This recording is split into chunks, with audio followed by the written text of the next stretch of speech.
भारत से थाईलैंड तक सड़क बन रही, मतलब थाईलैंड जाने के लिए फ्लाइट की टिकट बुक कराना जरूरी नहीं होगा, कार से ही थाईलैंड तक पहुंचा जा सकेगा। थाईलैंड तक पहुंचने की बात हो रही है। इतना पास नहीं है थाईलैंड, ना ही भारत का पड़ोसी मुल्क है। नक्शे पर देखेंगे तो मिलेगा कि थाईलैंड और भारत के बीच एक और देश है, म्यांमार, और पार करना है, उसको पार करना पड़ेगा थाईलैंड पहुंचने के लिए। लेकिन भारत बना रहा है कि ऐसा हाईवे जो शुरू होगा हिंदुस्तान में और खत्म होगा थाईलैंड में, मतलब हिंदुस्तान से शुरू होकर पहुंचेगा म्यांमार, फिर वही हाईवे पूरे म्यांमार में बिछाया जाएगा और म्यांमार पार करने के बाद यह रास्ता पहुंच जाएगा थाईलैंड की सीमा। इस प्रोजेक्ट पर काम बहुत तेजी से चल रहा है, कुछ साल लगेंगे और फसाना सा लगने वाला यह प्रोजेक्ट हकीकत बन जाएगा। मतलब यह हाईवे बनकर तैयार हो जाएगा। यह हाईवे होगा कुल 1360 किलोमीटर लंबा और इसका काफी हिस्सा म्यांमार में होगा, जिसमें बड़ा हिस्सा ऐसा है जिसे बनाने का पूरा खर्च भारत उठा रहा है। इस प्रोजेक्ट का नाम है India Myanmar Thailand trilateral highway. अब सवाल यह है कि भारत के लिए अहम क्यों है? तो वो इसलिए है क्योंकि यह अभी आसियान देशों में दाखिल होने का सबसे अहम रास्ता बन जाएगा, कारोबार की रीढ़ की हड्डी बन जाए।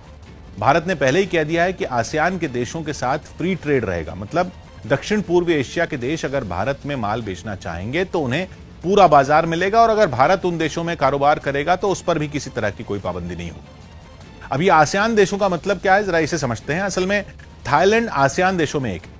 आसियान मतलब association of south east Asian Nations. South east यानी दक्षिण पूर्व एशिया, जिसमें 10 देश आते हैं। इन 10 देशों में भारत नहीं है, भारत है दक्षिण एशिया। दक्षिण एशिया के देशों का संगठन है सार्क। भारत सार्क का हिस्सा है और चीन, पाकिस्तान, श्रीलंका, भूटान, बांग्लादेश, मतलब मोटे तौर पर भारत के सारे पड़ोसियों समेत 7 देश हैं सार्क का हिस्सा, यानी दक्षिण एशिया का हिस्सा।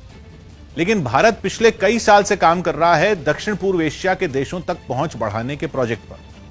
और अभी जिस ट्राइलेटरल हाईवे के प्रोजेक्ट के बारे में हमने बताया, मतलब भारत से थाईलैंड तक के हाईवे वाला प्रोजेक्ट, उस प्रोजेक्ट के बनते ही भारत के पूर्वोत्तर हिस्से के कारोबारियों को एक नया बाजार मिल जाएगा। अभी तक पूर्वोत्तर के राज्यों के कारोबारियों को बड़ा बाजार नहीं मिल पाता, क्योंकि भारत के बाकी राज्यों तक उनका माल पहुंचते पहुंचते माल की कीमत बढ़ जाती। लेकिन अगर उनके माल को आसियान देशों का बाजार मिल जाए तो पूरे पूर्वोत्तर के लिए यह बदलाव क्रांतिकारी साबित हो सकता है। बस ऐसे ही समझ लीजिए कि जैसे समुद्र किनारे जो राज्य हैं, या खास तौर पर ऐसे राज्य जिनमें समुद्र की सीमा पर कोई बड़ा पोर्ट हो, तो वहां विकास की बयार बहने लगती है, अर्थव्यवस्था को पंख लग जाते हैं।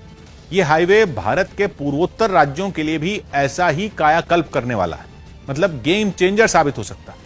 लेकिन इसी मंशा से इस एक हाईवे के अलावा भी कुछ प्रोजेक्ट हैं जिन पर तेजी से काम हो रहा है। इनमें एक है Kaladan multimodal transport project. Multimodal मतलब एक से ज्यादा तरीके का ट्रांसपोर्ट। इस प्रोजेक्ट में सड़क भी बनाई जाएगी और नाव या जहाज चलाने का रूट भी होगा। पूरा प्रोजेक्ट भारत सरकार के खर्च से बन रहा है, जिसमें समुद्र और नदी वाला रास्ता तो तैयार करके खोला भी जा चुका है। भारत में मिजोरम की राजधानी आइजॉल से एक रोड भी बनाई जा रही है जो पहुंचेगी मिजोरम के बॉर्डर तक। मिजोरम का वो बॉर्डर जो म्यांमार की सीमा से लगता है। फिर म्यांमार के अंदर तक सड़क बनेगी जो पहुंचेगी म्यांमार की ही कलादान नदी तक। फिर नदी से रास्ता बनाया जाएगा समुद्री सीमा तक। इस समुद्री सीमा का नाम है सित्वे। सित्वे असल में एक बंदरगाह है जो कारोबार के नजरिए से बहुत अहम है।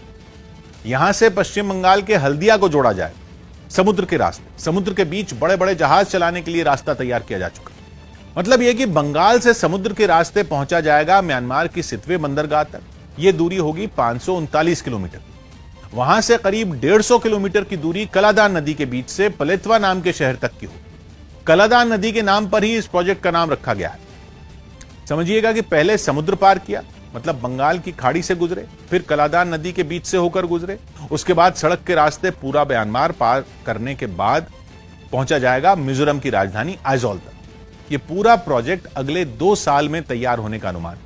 इसके अलावा एक ऐसा कॉरिडोर भी बनाया जा रहा है जो भारत में कोलकाता से शुरू होगा, वहां से पहुंचेगा बांग्लादेश, बांग्लादेश के बाद पहुंचेगा म्यांमार और फिर म्यांमार से पहुंच जाएगा सीधा चीन। मतलब 4 देशों को जोड़ेगा, भारत, बांग्लादेश, म्यांमार और चीन। भारत को आसियान से जोड़ने वाला यह कॉरिडोर भी अर्थव्यवस्था के लिए बेहद अहम साबित होगा।